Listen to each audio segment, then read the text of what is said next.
It's year 3 for Eric Musselman at USC, and this team is loaded. It's time to finally stay healthy and make the tournament.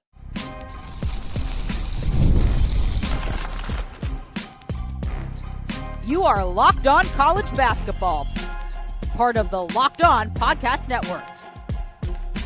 Your team every day. Hey there, what's up? Welcome into the Locked On College Basketball Podcast. I'm your host, Isaac Schade.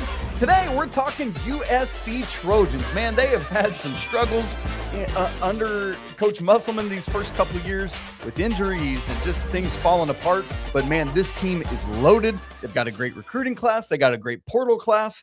Things seem to be hopefully coming together in year 3. So that's what we're talking about here on the show today. Going to be a lot of fun. I actually joined the great Marc Kulkin, the host of Locked On USC, on his show. And so I want to share that conversation with you. So we start by talking about all of the great recruiting, the incoming freshmen. We got some NBA twins coming in. Yes. We'll talk about the rest of the returners, the transfer class. Alijah Arenas, can he become like this team first player that they really need? And then thirdly, Mark and I are going to keep talking about NCAA tournament expansion and how it is. Let's get right to it. Here we go. When you look at Coach Eric Musselman's roster this upcoming season, you'd say, okay, wow, that's probably a roster that can do a lot of damage. So let's talk about the recruiting class first, then the transfers that they brought in, and then the guys that are returning. So per Rivals, USC has the number 3 ranked class nationally, the number 1 class in the Big Ten, home of the national champion Michigan Wolverines.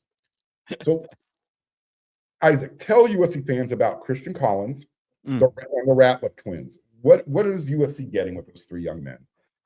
What's interesting about this, Mark, is all 3 of these guys are front court players, which makes a ton of sense to me. And obviously we'll get to this, but where USC's strength lies this year to me is in the backcourt, both in terms of returners and transfers coming in. And as you said, we'll get to that. But man, between these 2 twins coming from the East Coast, from New York, Atlanta? there where that Stepanak program, man, is a very prolific program. Boogie Fland, who's at Arkansas right now, is from there. RJ Davis, who won ACC Player of the Year a couple years ago, is from there. AJ Griffin. So there's a great lineage of players coming out of Stepanak. And these 2 young men, you look at them and you look at their size and their slight frame, and you think, oh man, what are they going to be? What's funny is they're each 2 different players. They are not the same in terms of what they do and what they're best at. Obviously, for those who are NBA people, you know that they are Theo Ratliff's sons. Theo was a great NBA player for a whole bunch of different franchises. There's a connection there. Mark, you might or might not be aware of this, but Theo played with Coach Musselman in Atlanta for a couple years in the early 2000s. But when you look at the Suns here, with Adonis, he is more the perimeter player of the 2. He can put it on the floor. He can get to the cup. I'm almost going to think of him more as a point forward than a true center, right? He's got really good vision, can really pull from outside. There was a game of highlights I've seen on him. I can't remember when it was or where it was, but he hit 9 threes in a game. Crazy. And then Darius, the other twin, is more that traditional forward, is going to be doing it in the paint. He's the more physical of the 2, more a shot blocker. He can step out like Adonis, but that's not really as much his game. So it's interesting that you got both of those. Go ahead. I was going to ask you, would you are they a poor man's version comparison to the Mobley brothers? I think in some way, right? Which obviously USC fans are very familiar with that. But yeah, obviously they got to put weight on, right? You look at what the Mobley brothers bring, or some of the other big twins we've known throughout the years. Gosh, who am I thinking? The guys that went to Stanford. The Lopez twins. The Lopez twins, right? All that great hair and stuff. But yeah, these guys, they're each 205, 210 right now. So they got to get in the weight room. They got to get stronger. But I mean, there's a lot of possibility there. Obviously, Coach Musselman is always looking to get sons of NBA guys because of the pedigree, the IQ of the game. I mean, good grief. If you are if you're the sons of Theo Ratliff and you can't play defense, I don't know that you can sleep in your own house at night because right. And so I think there's a lot of capability there. You don't necessarily need them in a huge way, though. I don't think either of them is going to be in the starting lineup this year. And so that's the nice thing is they're not going to bear too much weight on their shoulders, but can be critical parts of the rotation. And so I think that's good as you look at the Ratliff twins. Yeah, because that was going to be my next question you answered. So I guess USC fans shouldn't look for them to make an immediate impact until they kind of feel their way through the college process. And as you said, get more physically mature. Exactly. What about Christian Collins? I know he was kind of a late bloomer, but he's got that game that's like, okay, you can see why he's so highly regarded and why pretty much everyone in the country wanted him. Oh yeah, dude. This is the cream of the crop for USC. This is all three of these guys are top 25-ish players in the class, which is incredible stuff. But Mark, you said it. I mean, with Christian Collins, he's a top 10 player in the class, top 2 power forward in the class, 6'8", 200. So already does have a little bit of that size. I think he can add a little more weight. His frame looks to me like he can, but as you said, had all sorts of blue blood suitors after him, UCLA, Kentucky, everybody. But what's nice is he's a West Coast kid, right? So he's not a transplant like the Ratliff brothers, although of course there are West Coast connections there for the Ratliffs. But I love that he's from St. John's Bosco, right? So you kind of know the lay of the land out there. And I really like his game. I like what he's going to be able to bring to the table. Adam Finkelstein has a really nice, from 247 Sports, has a really nice write-up about him last year. Now, what's interesting is he's a guy that I think is going to continue to grow and get better. He's already a great athlete. He can fly around the court. Average like on the EYBL circuit last year, I think he had like 8-something rebounds a game. And so he's a guy that can just go out there and athlete you in a great way. But I'm really excited to see what he can bring to the table. Similarly to the Twins, I don't think he starts the year in the starting lineup because I don't think Coach Muss has to, because he's got enough returning and transfers. But it would not shock me, Mark, if by the end of the season he would ascend to being like, I wouldn't be shocked like if Jacob Kofi gets played into like a backup role or something of that nature as Collins comes along. Wow, that's interesting because right now Jacob Kofi is actually going through the G League NBA combine thing. So that's right. He's anticipated to come back, but you never know. He might get that grade that says, "Hey, it's time to go." He's got that NBA body, so trust me, I get it. I see Christian Collins, and again, by the way, people aren't aware of this. It was between USC and Kentucky for his commitment. Dude, Kentucky can't get anybody right now. It's crazy. Here's an interesting little tidbit. I don't know if you're aware of this, Isaac. USC and Kentucky have played basketball, I think, 4 or 5 times throughout their history. Guess which team is undefeated when they play each other? Really? The Trojans are. Absolutely. I don't imagine there's too many programs that can claim that sort of data point. It's an interesting stat. I know. Yeah. Every time I see that, it blows me away. All right, let's run through the transfer class where I think Eric Musselman did outstanding this offseason. I mean, you're bringing in KJ Lewis from Georgetown. He started his career at Arizona. Yep. So you're bringing in a guy who's played for 2 true basketball schools.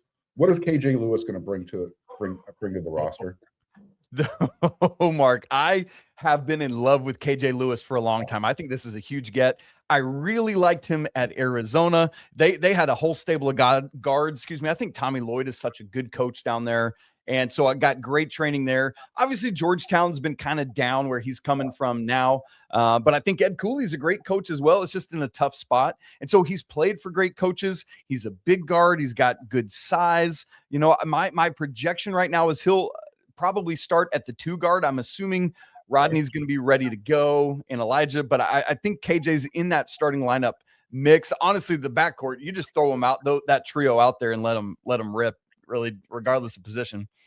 Go ahead, finish. I was just going to say, I really like that KJ has good size, right? He's 6'4", he's 205, he's grown. Defense. Good night. Yes. He's tough-nosed. He's grown statistically every year, scoring-wise, rebounding-wise, steals-wise, free throws-wise. Like, all of those numbers have grown year after year. That always tells me something about the work ethic of a young man. And honestly, as we look at all of these guards, Mark, one of the things that sticks out to me, and KJ is part of that, is what good rebounders they all are. From KJ Lewis to Jadis Jones to Jalen Cox to Isaac Bruns, all of them averaged 5 or more rebounds a game last year as guards and win. Like, that's incredible stuff. I love this KJ Lewis get.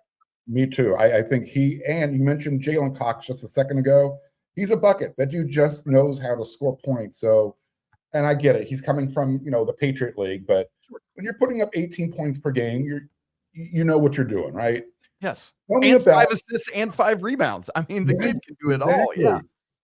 We talked about size a little bit earlier. Eric Riba. Yes. From UConn. Yes. Big pickup, or still more of a developmental project type of guy? Some of both. He did not pop the way I expected him to last year at UConn. Part of that, if we're being honest, is because he's playing behind Terrence Reed and they didn't need him to be, right? But there were something like the size and the girth is there. We talked about the Ratliff twins being undersized. This dude's 7'1", 260, Mark. So he's got all of that. Just needed some more development. And I anticipate it getting there because what we see sophomore leaps all the time, right? He was a little foul prone last year, struggled at the free throw line, not an elite rebounder. So that's why it helps that the guards they can all kind of balance it out. But there's a couple things that I really like, Mark. He was very durable. His freshman year didn't play a huge role, but he played all 40 games for UConn last year. He led the Big East in 2-point field goal percentage at 69%. So that matched with that weird free throw shooting percent. Like, the goods are there, Mark. We just didn't see it at the level I thought we would last year, and I think that's part of why he left UConn. But I do fully expect, like, right now, if I was putting together a starting 5, I would have him as the starting center for USC this season. Interesting. Out of the other 4, you got Joshua Hughes, another big guy from Evansville, 6'10". He started I think every game last year for the Aces. He's close to a 10-point per game type of guy. You mentioned Isaac Bruns. I am going to assume he's going to be USC's sharpshooter from the outside, close to a 40% from behind the arc. And then Jadis Jones and Aaron Hunklin Clayton. Love that name. Yes. Are these guys going to be big contributors, or are they more of just kind of, hey, let's, we got a deep bench type of thing? Some yes, some no. When I look at the bench projections, I do think Jalen Cox plays a role. I think Jadis Jones plays a role, and I wouldn't be surprised if Bruns does. He missed the last 12 games last year with a foot injury that he suffered in mid-January. But I expect him, in the time he did play 20 points a game. Jadis Jones is not like, he's a big wing, like 6'5", 6'6", had 10 double-doubles last year at 6'6". Interestingly enough, he's somebody we actually had on last offseason for an interview on Locked On College Basketball. He's a great kid, really, like, just a lot of fun to talk to. He lives in Missouri, or is from Missouri like I am. And so really cool stuff there. I think he just brings something on that wing with getting to the rim.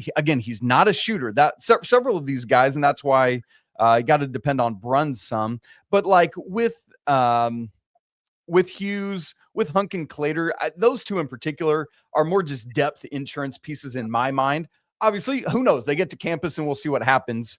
But I think as you look at it, it's nice because you got good depth in terms of returners and transfer portal guys. But then the freshmen can come off the bench and a couple of these, a couple of the transfers as well. So I think Coach Muss could legit go 9-10 deep here without a huge drop off. Okay. Well, if Isaac can find his role as that sniper from the outside, that'd be fantastic. Yeah. Because if you're going to be that big inside, you need to be able to move the ball inside out. It's tough to defend when you got to keep, moving your feet. Yeah. All right.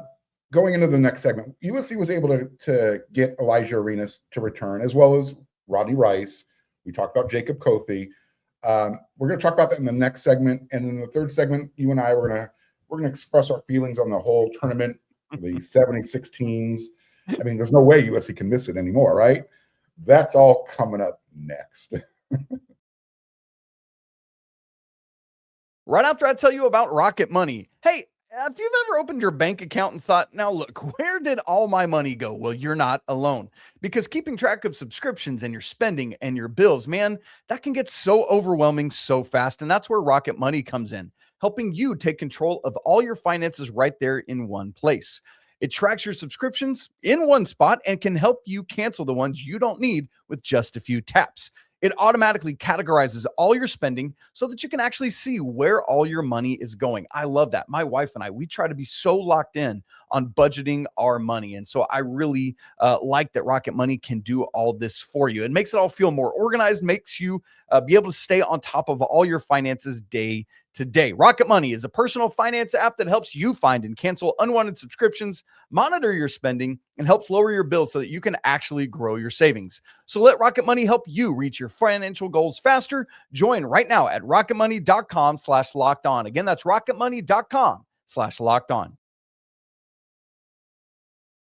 Thanks for making Locked On College Basketball your first listen or watch. It's all part of the Locked On Podcast Network, your team every day. If you never miss an episode, well, it's time to make it official. Join the Locked On Everydayer Club, where you get ad-free versions of the show, one-on-one messaging with me, with Andy, and so much more. It's built for you, our most loyal fans. That link is down in the show notes. Let's get back to it with Marc Kulkin.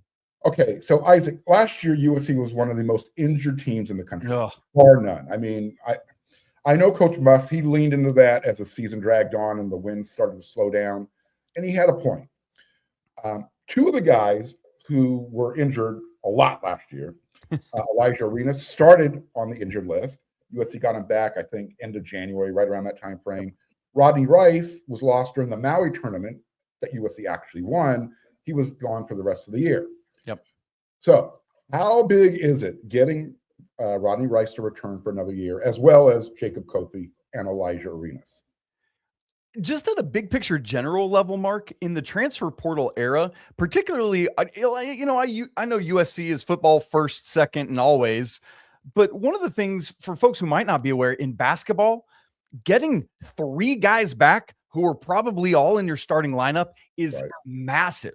Team, and I know people are like, well, Isaac, Michigan just won a national championship with all 5 starting transfers. I hear that and I get it. But for the most part, the teams that are the most successful right now in college basketball are teams that have retention of key contributors from the year before. And so, dude, to get all 3 of these guys back, plus a KJ Lewis, who is like a guy that just gets basketball, who's going to be a culture fit, like it's going to work like that. So just getting these 3 guys back, regardless of who they are and what they do, it, to me is really big. And like with Rodney Rice, this dude's only played 1 actual full year of like how much eligibility is he going to have left, you know? So I think it's huge for Coach Muss to get this trio back. So Coach Muss, let me ask you this question, and let's just focus on Alijah Arenas right now. Sure.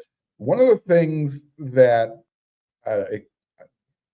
one of my complaints last season was there was way too much hero ball. Yeah. When the ball found either Chad Baker-Mazara or later in the year when it got into Alijah Arenas' hands, that's where it stopped. Yep.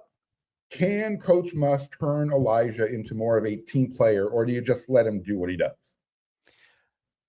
I struggled with that late last year, Mark, because part of me wondered, like, as the wheels were starting to come off, which was very difficult to see, it was like, how much of that was just like, hey, look, Alijah, like, we're a sinking ship. Just go get yours, buddy, or CBM, right?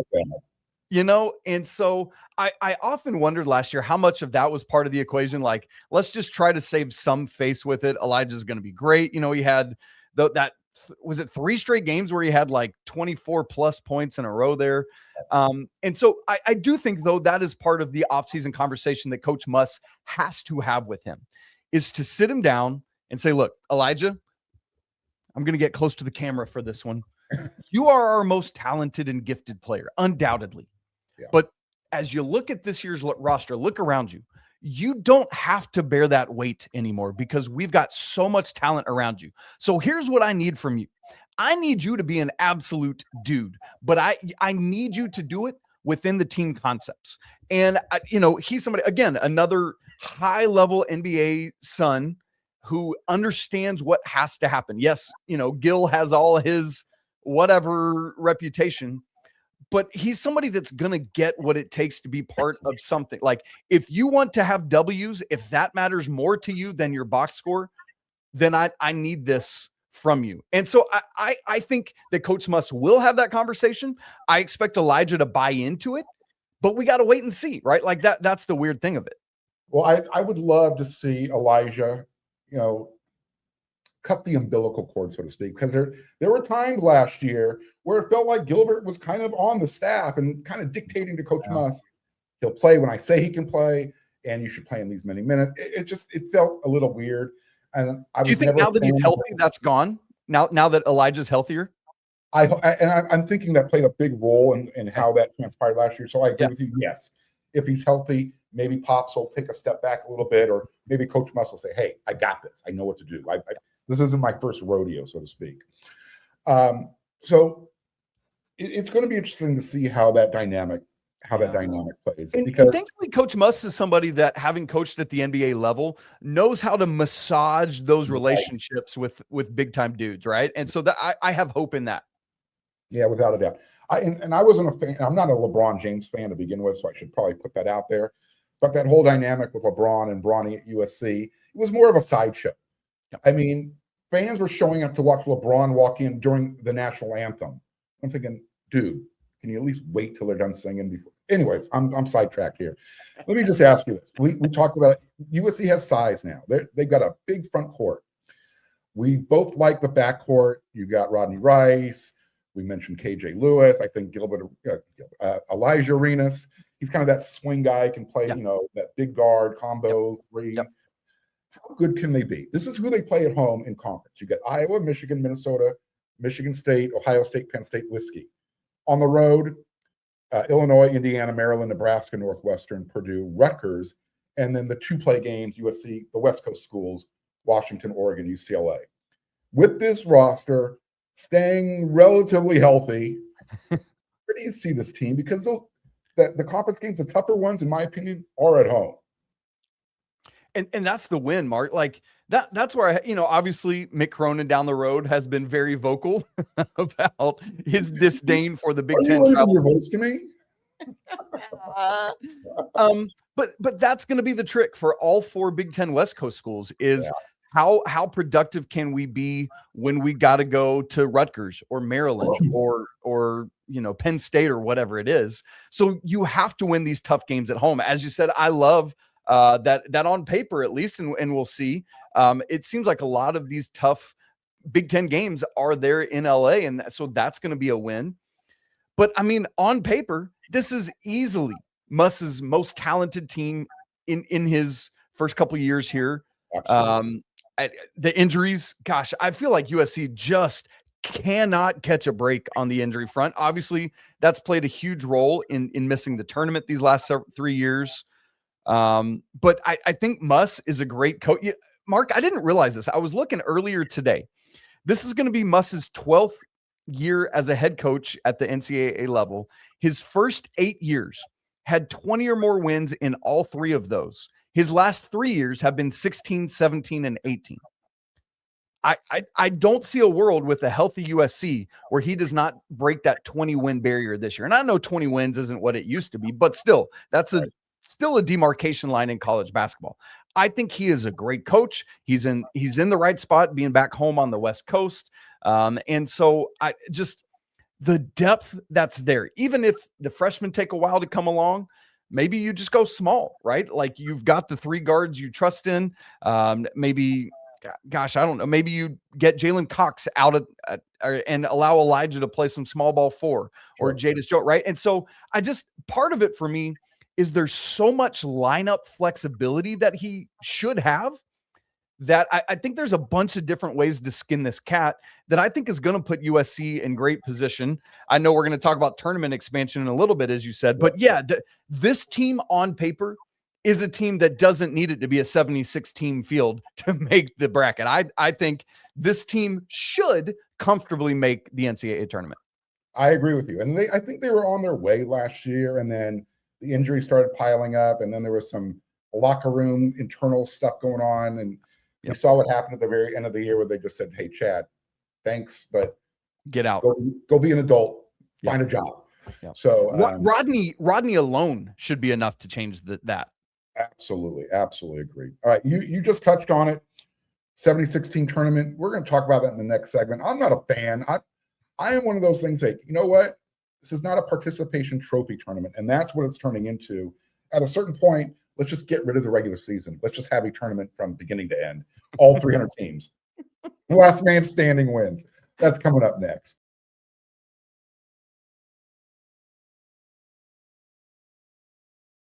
Okay, so I guess the 2026-2027 tournament is going to be sponsored by Oprah Winfrey. Everyone gets an invite, participation trophy. You get an invite, and you get exactly 76 teams. Isaac, what's up with this? Why do we need to see more marginal teams beat each other up in that, I don't know, play-in round, whatever you want to call it, just to get the woodshed treatment, 2 days later? That's a great way to put it, Mark, because we didn't need this. No. The NCAA takes so many losses, and all they had to do to not take a loss here was nothing. Just leave it be. Nobody asked for this. Nobody asked for this. But here's why it's happening. There's one thing that they will tell you, which is the NCAA is trying to get a higher percentage. We'll get to that almighty dollar in a second. The NCAA has come out and said we'd like to get to where a higher percentage of teams is participating in our postseason event. The NCAA tournament has been below 20% because there's 365 teams in Division I. Maybe there's something else we could do to help that. Oh, I don't know, just like football does, where we split it. Okay, that's a whole other thing. And so they wanted to get it closer, like between 20 to 25%. So this is going to do that. That's what they'll tell you. But Mark, here's the problem. You just did it. The bottom line, the almighty dollar. Yep. The NCAA is taking so many losses in court from not getting out ahead of NIL, from not getting out ahead of the transfer portal, where they got drug kicking and screaming into that. And now they're taking L after L from a jurisdiction standpoint, and they're having to pay all of these legal fees for that. So they need to recoup money. How do they recoup money? It ain't the CFP, because they don't control that. So they go to the one entity they have that's solvent, the NCAA tournament. But it's like, we are going to cut off our nose to spite our face. We recognize the NCAA tournament is the best thing we have. And the only thing we can do to try to recoup some of this money is just to bloat it even more. It's a miss, and it's dumb, and it's short-sighted. It's a short-term solution that's going to affect things negatively long-term. And it could have all been avoided if they just simply had not been so belligerent with NIL and transfer portal. And oh, by the way, going all the way back, the whole reason it started getting play-ins in the first place is when the Mountain West was formed. Instead of removing one at-large bid, they just added one extra AQ, automatic qualifying bid. And so it was like, all right, we'll have this one play-in game. We'll go to 65 teams, but that'll be enough. Of course that wasn't going to be enough. Give it an inch, it'll take a mile. Here we are. It's crazy how the NCAA, I don't know who's involved with the decision making, but it never seems like they're making a good decision. It's always, I'm a huge USC basketball fan. I'm not quite old enough to remember watching the team play, but there was a time back in the early 70s where USC was the number 2 team in the country with 2 losses, couldn't go to the tournament because they only took the conference champions at the time. UCLA just happened to be in their heyday under John Wooden. How do you crown a national champion when the second best team in the country isn't even allowed to play in it? So now they're going the complete opposite direction, and we're talking about money. We actually see Division I schools dropping sports programs because of NIL, swimming, tennis, whatever. If the NCAA truly cared about these other schools, so there was a higher percentage of schools making the tournament, take some of that money that you're making, NCAA, put it in some sort of endowment fund, and help those schools preserve their tennis programs, their swimming programs, so they're not getting cut just so they can sponsor football and basketball. I don't know. Really, this is how it should be. I mean, maybe I'm overthinking this. I don't know. No, I don't think you are. And you know, you mentioned earlier, I cover the Tar Heels. North Carolina has 28 varsity sports and has a strong commitment to every one of them. And they're very good. I mean, they're top 3 right now in both men's and women's lacrosse. The baseball team's number 2. Like, they're legitimately trying to pour stuff into all of this. But the way things are going, it's funny. You mentioned these sports getting cut. Eric Musselman knows this very close and personal because Arkansas just cut their swimming programs, right? And it's just like, that grieves me, Mark, as someone like college basketball is what I cover the most. But man, I just love sport. And if sport is on, I'm here for it. I see you shaking your head. I know you are too. Yep. And I know that not all of these programs are the money makers and the things that bring it in, like football and basketball do. But I want, as you said so well there, I want all of these student athletes to have the opportunities, and I fear that we're pulling it from their hands. Yeah, no.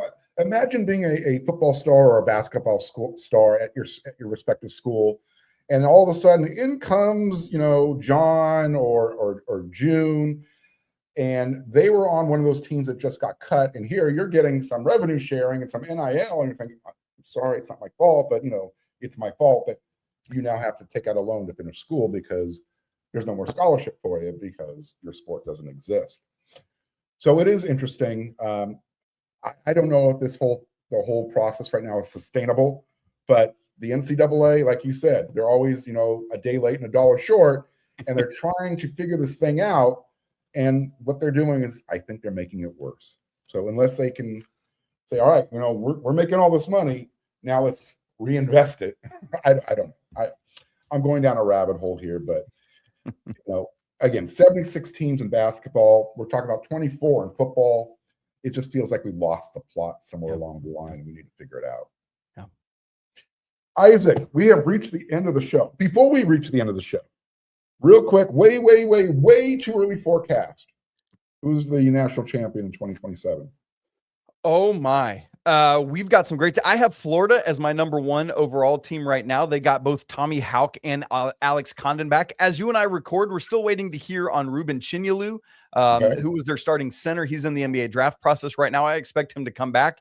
If so, they will have 4 of their 5 starters back from a team that was a 1 seed last year, Mark. And so should be in great shape. Michigan has just essentially reloaded, although they're going to lose that entire front court of Merez Johnson, Daimara. I know people out in LA are very familiar with him, and Yaxel Lindeborg as well. So they got to reload. And then, so those teams right now are probably my top 2 teams. I felt really good about UConn. They just lost Solo Ball, who was going to be one of their returning starters, to a season-ending injury.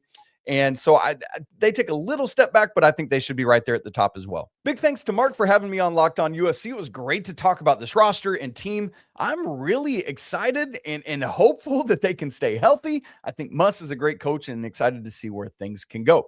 Coming up tomorrow on the show, Andy and I will be back together to wrap up the week. Make sure you dive into that. If you haven't subscribed to Locked On College Basketball on YouTube and your favorite audio version of podcasts, man, now's the time to do it. Right now. If you've not joined the Locked On College Basketball Everydayers Club and the Locked On College Basketball Discord, those links are down in the show notes. We'd love to see you there. As always, apologies to the Lawyer family and the Sanford family. Let's go Wild Pokes. Cheers to the McBruins, and until tomorrow, peace.